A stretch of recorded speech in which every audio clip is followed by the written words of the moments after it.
નમસ્કાર વિદ્યાર્થી મિત્રો, આજે આપણે વિષય હિન્દીમાં પાઠ 4 અહીંયા કર્મયોગી લાલ બહાદુર શાસ્ત્રી આના વિશે અભ્યાસ કરવાનો છે। તો દરેક વિદ્યાર્થી મિત્ર પોતાની પુસ્તકમાં ધ્યાન આપે। અહીંયા પુસ્તકમાં પાના નંબર 19 ઉપર તમે જોઈ શકો છો પાઠ 4 કર્મયોગી લાલ બહાદુર શાસ્ત્રી, જેના લેખક છે શંકર દયાળ શર્મા। બરાબર। તો मित्रों सर्वप्रथम આપણે लेखक परिचय મેળવીએ कि भारत के 9वें राष्ट्रपति श्री शंकर दयाल शर्मा का जन्म भोपाल એટલે કે मध्य प्रदेश में हुआ था। आपकी आरंभिक शिक्षा मध्य प्रदेश में हुई એટલે કે શરૂઆતનું શિક્ષણ તેમને મધ્ય પ્રદેશમાં લીધું। आगे की पढ़ाई अपने क्रमशः आगरा, इलाहाबाद तथा लखनऊ विश्वविद्यालय में की तथा एमए एलएलबी की उपाधियां प्राप्त की। एमने एम का આગળનો અભ્યાસ છે પીએચડી એમએ અને એમએલ એલએલબી સુધી એનો અભ્યાસ કર્યો હતો। ઉપાધિ એટલે કે પદવી, મતલબ કે ત્યાં સુધી એમને પદવી મેળવી હતી। અહીંયા કહે છે કે बाद में कैम्ब्रिज विश्वविद्यालय से पीएचडी की उपाधि अर्जित की। હવે એમને કેમ્બ્રિજ વિશ્વવિદ્યાલયની અંદર પીએચડી કરી અને વહી પર 1 વર્ષ તક તેઓ પ્રવક્તા રહ્યા। 1 વર્ષ સુધી તેમને ત્યાં લેક્ચરિંગ તરીકે નોકરી કરી। તત્પશ્ચાત ભારત લौटकर आप राजनीति में सक्रिय हुई। ત્યાર પછી તેઓ ભારત પાછા આવ્યા અને રાજનીતિમાં सक्रिय રહ્યા। विधायक और सांसद के रूप में आरंभ हुई आपकी राजनैतिक यात्रा राज्यपाल, उपराष्ट्रपति और राष्ट्रपति के सर्वोच्च पद पर जाकर समाप्त हुई।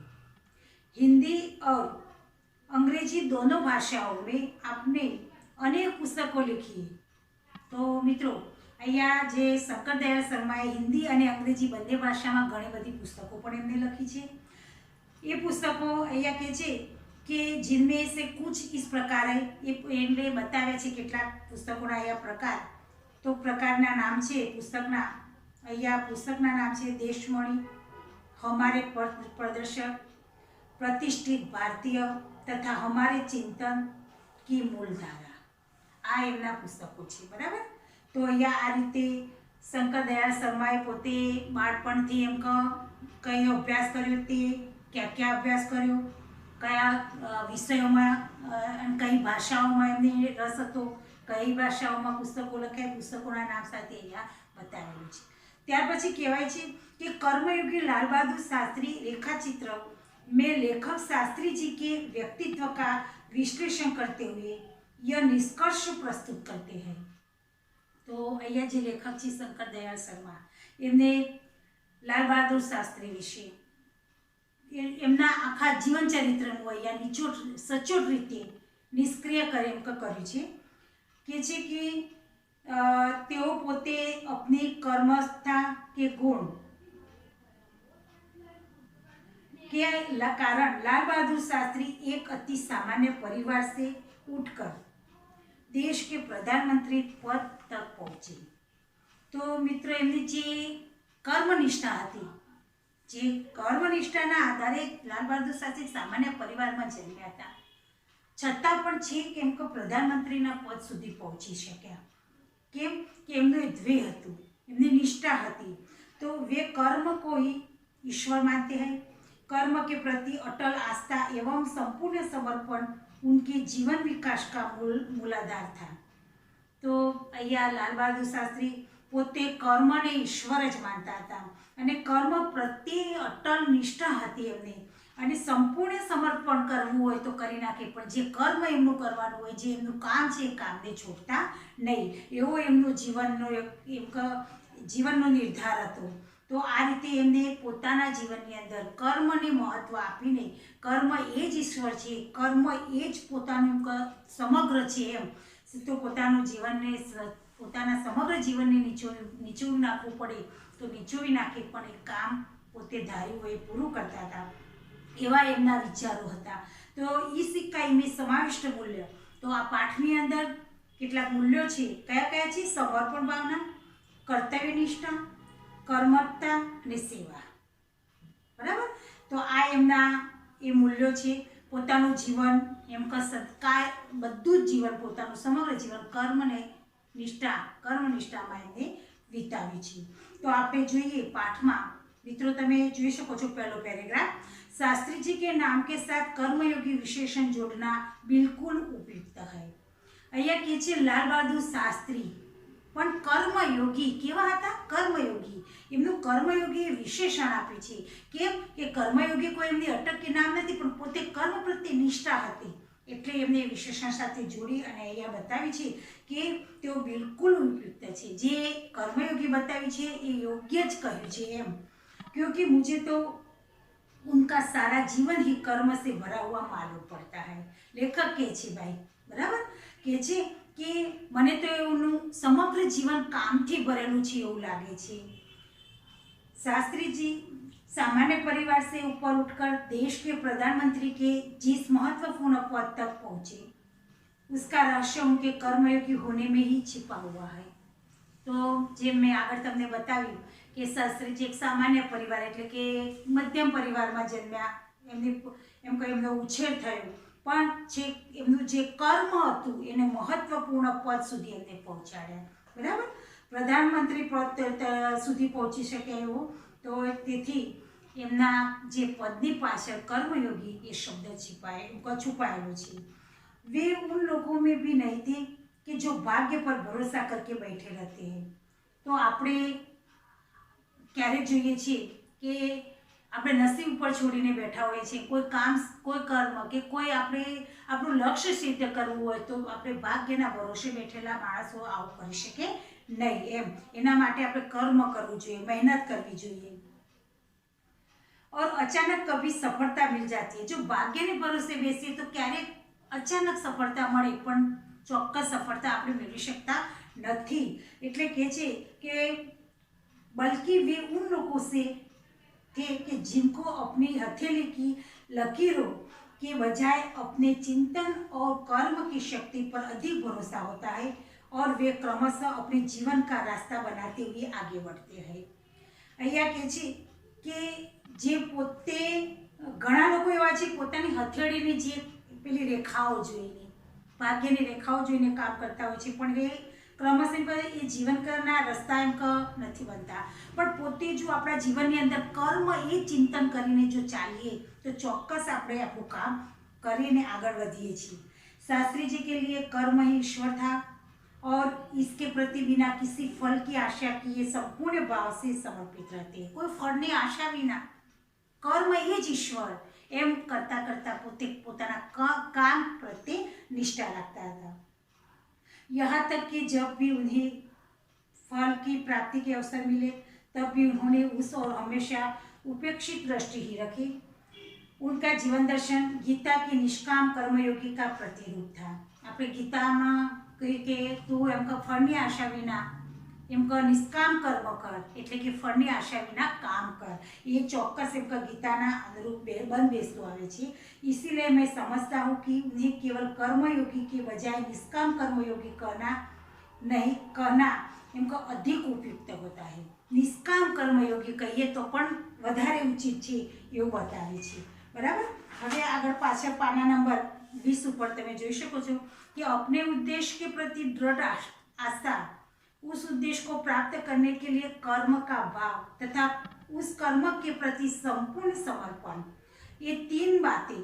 तो जो कि कर्म प्रत्ये अपना उद्देश्य प्रत्ये दृढ़ आस्था, पहलू एमनो द्वेग.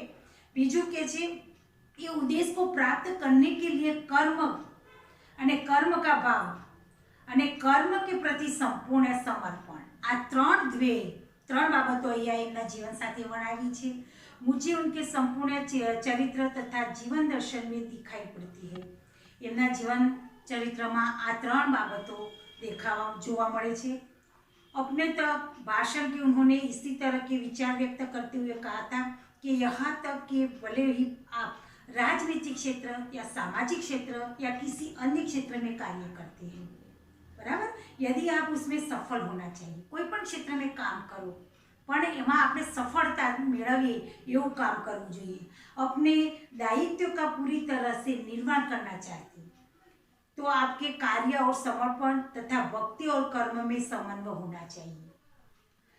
मैं शास्त्री जी की सफलता का रहस्य उनके उसी महत्वपूर्ण चिंतन में मानता हूँ। साथ ही यह भी मानता हूँ कि किसी भी व्यक्ति, समाज और देश के विकास का रहस्य इसी भक्ति और कर्म के सिद्धांत में निहित है। तो अहिया बताव्યું છે કે પોતે પોતાનું જે સફળતાનું રહસ્ય એ મહત્વપૂર્ણ એનું चिंतन, बराबर। तो शास्त्री जी का संपूर्ण जीवन श्रम, सेवा, सादगी और समर्पण का अनुपम उदाहरण है। शास्त्री जी નું જીવન કેવું હતું ભાઈ કે સંપૂર્ણ જીવન એમનું શ્રમ એટલે કે મહેનત જ કરવી, એમ સેવા કરવી, સાદગીથી जीवन જીવવું અને સમર્પણની ભાવના હોય। उनके ये गुण केवल उनके कार्यों और विचारों में ही अभिव्यक्ति नहीं पाते थे, बल्कि उनको देखने से ही इन सभी भावों का एहसास हो जाता है। आ बधा भाव एमना देखवाथी आपने ख्याल आवी जाय छे, एम कहे छे। उनके अपने व्यक्तित्व में विचारों का अनोखा समन्वय था। वे जो कुछ करते थे वही करते थे, बराबर। अहिया जे बोलता एज करता, एम जो कुछ भी करते थे वह एकमात्र राष्ट्र लाभ की भावना से प्रेरित होकर करते हैं। मुझे लगता है कि यह उनके चरित्र की एक बहुत बड़ी विशेषता थी, जिसके कारण देशवासी उन पर इतना अधिक विश्वास करते थे और उन्हें चाहते भी थे। तो पंडित नेहरू की समृद्ध राजनीतिक विरासत को संभालना और उसे आगे ले जाने का काम कठिन नहीं था, लेकिन देश के उस समय यह साफ साफ देखा कि उसे संभालने की ताकत शास्त्री जी में ही है। और शास्त्री जी ने अपने निर्मल चरित्र और दृढ़ संकल्प शक्ति द्वारा देश की इस आकांक्षा को पूरा किया, बराबर। यह शास्त्री जी की एक सबसे बड़ी विशेषता यह थी कि वे एक सामान्य परिवार में पैदा हुए थे। सामान्य परिवार में ही उनकी परवरिश हुई और जब वे देश के प्रधानमंत्री जैसे महत्वपूर्ण पद पर पहुंचे तब भी वह सामान्य ही बने रहे। एक कहेवामां बतावे छे कि अहींया खास शास्त्रीजीने एक विशेषता थी कि पोते एक सामान्य परिवार में, मध्यम परिवार में जन्म्या, एमनो उछेर पण ए थयो अने छेक प्रधानमंत्री पद सुधी पहोंच्या छतां पण एमनुं जीवन केवुं रह्युं भाई, छेक ऊंचा पद सुधी पहोंच्या छतां पण एवुं सामान्य जीवन जीवता रह्या। कोई जातनी एनामां जीवन बदलावमां कोई मोटाई देखाई नहीं। विनम्रता, सादगी और सफलता उनके व्यक्तित्व में एक विशिष्ट प्रकार का आकर्षक पैदा करते हैं। तो शास्त्री जी में गुणों बताव्या छे कि शास्त्री जी में विनम्रता पर जोवा मळती, सादगी भर्यु जीवन और एकदम सरल स्वभाववाळा एमनुं व्यक्तित्व देखाय छे। इस दृष्टि से शास्त्री जी का व्यक्तित्व बापू के अधिक करीब था और कहना न होगा कि बापू से प्रभावित होकर ही सन 1921 में उन्होंने अपनी पढ़ाई छोड़ी थी, बराबर। अहींया कहे छे 1921 में एमने पोतानुं भणवानुं छोड़ी दीधुं। शास्त्री जी पर भारतीय चिंतकों डॉक्टर भगवान दास तथा बापू का कुछ ऐसा प्रभाव रहा कि वह जीवन पर उन्हें आदर्शों पर चलते रहे तथा औरों को इसके लिए प्रेरित करते रहे। के छे कि जे गांधीजी अने डॉक्टर भगवान दासना एवो प्रभाव शास्त्रीजी पर पड्यो ते कि हमेशा माटे शास्त्रीजी एमना आदर्शोने अनुसरता अने एमना राह पर चालता अने पोते पण बीजाने ए रीते प्रेरित करता हता। शास्त्रीजी के संबंध में मुझे बाइबल की एक युक्ति बिल्कुल सही जान पड़ती है, बराबर। बाइबल में एक पंक्ति लखी है, बराबर एम के एनी साथे बंधबेसती है, विनम्र ही पृथ्वी के वारिस होगे। अहींया के विनम्रतानो गुण बतावे छे एनुं महत्व अहींया शास्त्रीजीने बताव्युं छे। तो मित्रों अहींया सुधी आपणे आजे राखीए छीए। दरेक विद्यार्थी मित्र आ पाठनुं ध्यानथी वांचन करी लावे, बराबर। अने आगळ पछी बीजा पिरियडमां आपणे आना पाछळनो पाठ पूरो करीशुं।